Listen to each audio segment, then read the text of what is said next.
Welcome back.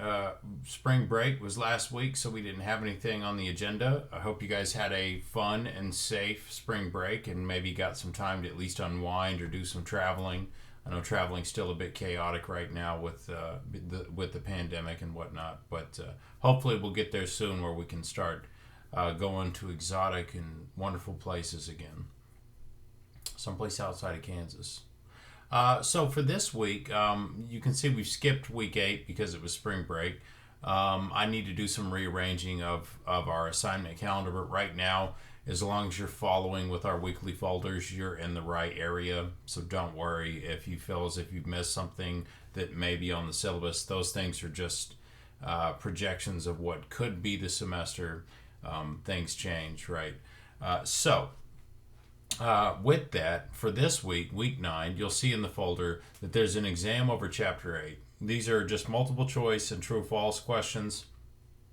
Read the chapter first, obviously.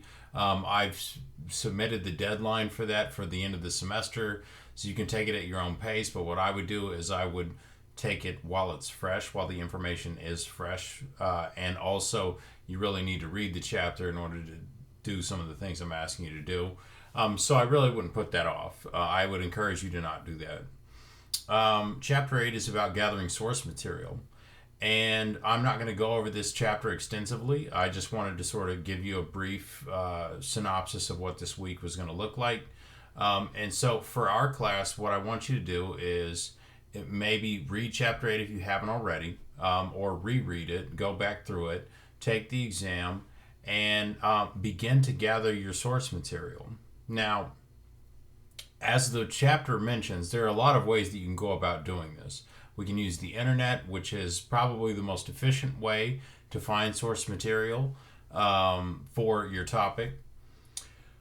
You could go to a nearby library, but again, right now, in an ordinary semester, I would encourage you to go to the library, look through the databases and things like that, and you can find some of our databases online through the website as well.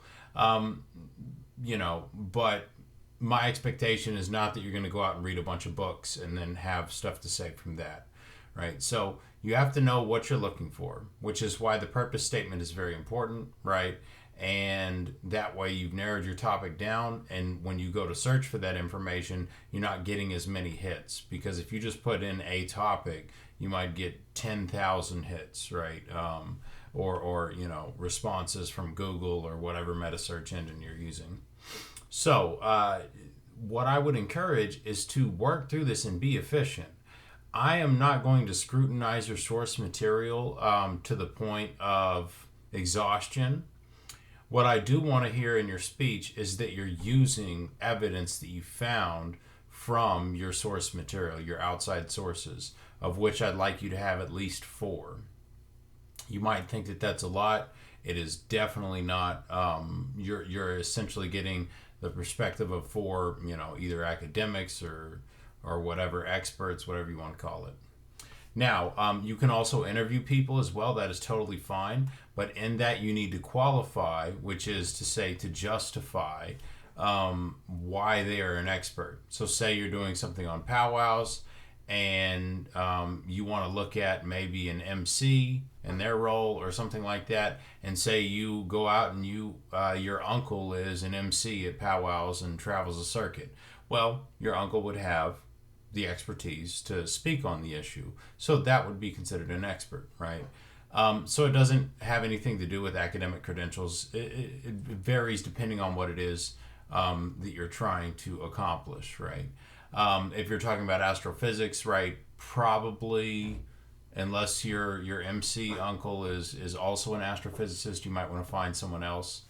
But keep in mind that interviews, you want to give them the time, right, to respond and to plan and stuff like that. So it does take some time. So while you might say, well, I'm just going to interview 4 people, you might not be able to get a hold of 4 people in the time frame that you have to give the speech. So just keep that in mind. Again, the internet is rife. There's just tons of information out there. That's the age that we live in. But also remember, we have got to scrutinize and be skeptical of that information and the source of it. So things like .com websites and stuff like that are typically, their purpose is to sell something or other, right? A .org or a .edu carries a bit more weight, right? Now, when you are quoting these things, whether it's a statistic or just something interesting you found within what you've read, your source material, what we do is we give oral footnotes, just like what you would do in an essay, right? So in an essay, you're expected to have some sort of parenthetical citation that says, hey, this information comes according to so and so, they said this, right? And then you tie that into your argument and your main points. In a speech, you're doing the same thing, you're just doing it orally, right? So it performs the same function.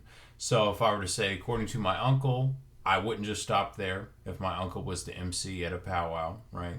Or at 4 powwows, I would say, according to my uncle that has, 17 years experience as an MC traveling the powwow circuit,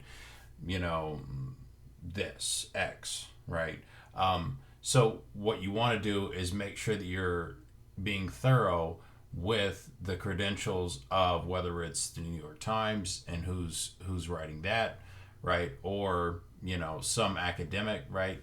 Don't get into the habit of saying, according to science. That doesn't mean anything, right? There's a lot of forms of science, what can a meteorologist tell me about soil?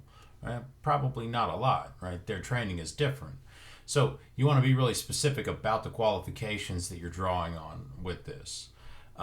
So with that, this is a very short version of gathering material. I don't want to beat the dead horse because my assumption is that you guys are also learning this process in your English classes and in other classes, research methods.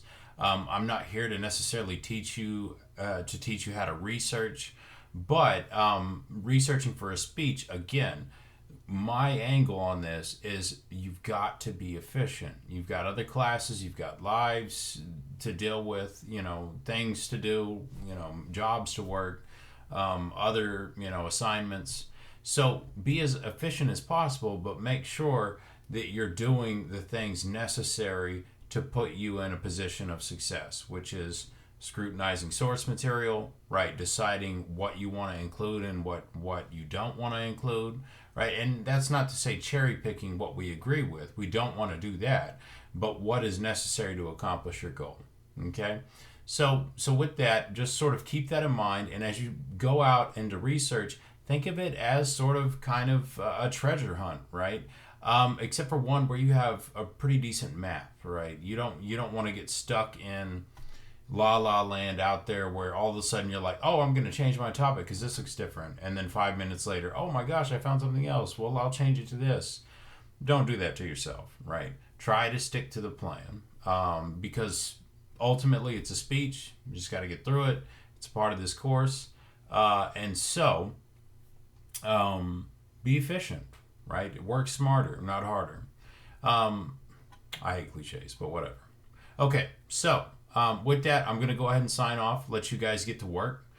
If you do have questions or want some elaboration or want to run by some source material with me based on your topic, then feel free to reach out. You can email me. I'll be pretty available this week. So just let me know.